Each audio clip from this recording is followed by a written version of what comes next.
देश के बड़े हिस्से में इस वक्त भीषण गर्मी और लू का असर लगातार जारी है। उत्तर भारत से लेकर मध्य भारत तक तापमान लगातार बढ़ता जा रहा है और मौसम विभाग ने अगले कई दिनों तक हीट वेव की चेतावनी भी दे दी है। कई राज्यों में ऑरेंज और येलो अलर्ट जारी हो गया है, जबकि कुछ इलाकों में स्थिति गंभीर लू तक पहुंच गई है। दिल्ली समेत कई शहरों में पारा 40 से 45 डिग्री के बीच दर्ज किया जा रहा है। इसी बीच मौसम विभाग ने कुछ राहत की संभावना भी जताई है, जहां दक्षिण भारत के कुछ हिस्सों में बारिश और बदलते मौसम के संकेत मिल रहे हैं।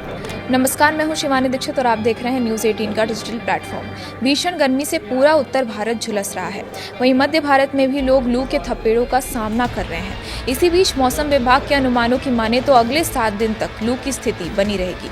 कई इलाकों के लिए मौसम विभाग ने लू का ऑरेंज अलर्ट जारी कर दिया है। वहीं केरल में भारी बारिश के आसार हैं। उत्तर भारत समेत देश के अधिकांश इलाके भीषण गर्मी में झुलस रहे हैं। उत्तर पश्चिम भारत के साथ ही मध्य भारत और उसके आसपास के इलाकों में लू का कहर लगातार जारी है। मौसम विभाग की माने तो अगले 7 दिनों तक भीषण गर्मी की स्थिति बनी रहेगी। मौसम विभाग की ओर से पंजाब, हरियाणा, उत्तर प्रदेश, मध्य प्रदेश, राजस्थान और साथ ही महाराष्ट्र के कुछ हिस्सों में लू की चेतावनी जारी की गई है। मौसम विभाग के अनुसार अगले 1 हफ्ते तक लोगों को भीषण गर्मी का सामना करना पड़ेगा। वहीं पश्चिम राजस्थान और पश्चिम उत्तर प्रदेश के क्षेत्रों के लिए वार्म नाइट की एक खास चेतावनी जारी की गई है। नतीजन इन इलाकों में ऑरेंज अलर्ट भी जारी किया गया है। इसी बीच मध्य प्रदेश और विदर्भ के कुछ हिस्सों में हालात सामान्य लू से बढ़कर गंभीर लू में बदल सकते हैं। इसी वजह से वहां भी ऑरेंज अलर्ट जारी किया गया है। उधर राजधानी दिल्ली में कल भी अधिकतम तापमान 42 से 43 डिग्री सेल्सियस के बीच दर्ज किया गया। मौसम विभाग के पूर्वानुमान के अनुसार आने वाले हफ्ते में तापमान 42 से 44 डिग्री सेल्सियस के दायरे में रहने की संभावना है। अगले 3 दिनों में तापमान 45 डिग्री सेल्सियस तक भी पहुंच सकता है। स्थिति को देखते हुए दिल्ली के लिए मंगलवार और बुधवार के लिए लू का येलो अलर्ट जारी किया गया है। वहीं ओडिशा में लगातार 3 से 4 दिनों तक गर्म और उमस भरा मौसम बना रहने की संभावना जताई जा रही है। मौसम विभाग ने कहा है कि उत्तर प्रदेश के कुछ हिस्सों में अत्यधिक भीषण गर्मी पड़ सकती है। लोगों को दोपहर के समय बाहर निकलने से बचने, पर्याप्त पानी पीने और स्वास्थ्य संबंधी सावधानियां बरतने की सलाह दी गई है।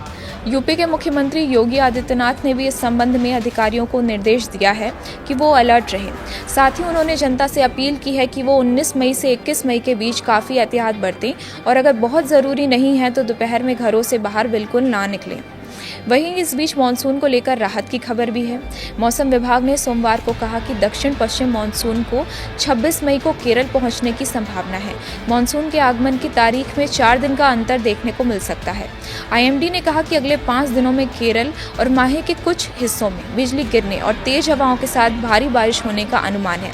मौसम विभाग के अनुसार ऐसा दक्षिणी तटीय आंध्र प्रदेश और आसपास के क्षेत्रों में चक्रवाती परिसंचरण के कारण हो सकता है, जिससे केरल, दक्षिणी आंतरिक कर्नाटक, रायलसीमा और दक्षिण लक्षद्वीप से सटे दक्षिण पूर्वी अरब सागर में निम्न वायुदाब का क्षेत्र बन गया है। आईएमडी के अनुसार दक्षिण पश्चिमी मानसून दक्षिण पूर्वी अरब सागर के अधिकांश हिस्सों और कन्याकुमारी क्षेत्र के कुछ हिस्सों में आगे बढ़ चुका है। मौसम विभाग के अनुसार ये दक्षिण पश्चिम और दक्षिण पूर्व बंगाल की खाड़ी के अधिकांश हिस्सों, अंडमान सागर के अधिकांश भाग, अंडमान निकोबार द्वीप समूह और पूर्वी मध्य बंगाल की खाड़ी के कुछ हिस्सों में भी आगे बढ़ चुका है। आईएमडी ने केरल के कई हिस्सों में भारी बारिश होने की संभावना को लेकर 2 जिलों के लिए ऑरेंज अलर्ट और 10 जिलों के लिए येलो अलर्ट जारी किया है। कन्नूर और कासोगढ़ जिलों के लिए ऑरेंज अलर्ट जारी किया गया है, जबकि त्रिशूर और पल्लगढ़ को छोड़कर 10 जिलों के लिए येलो अलर्ट जारी किया गया है। मंगलवार के लिए आईएमडी के 9 जिलों के लिए येलो अलर्ट जारी किया गया है।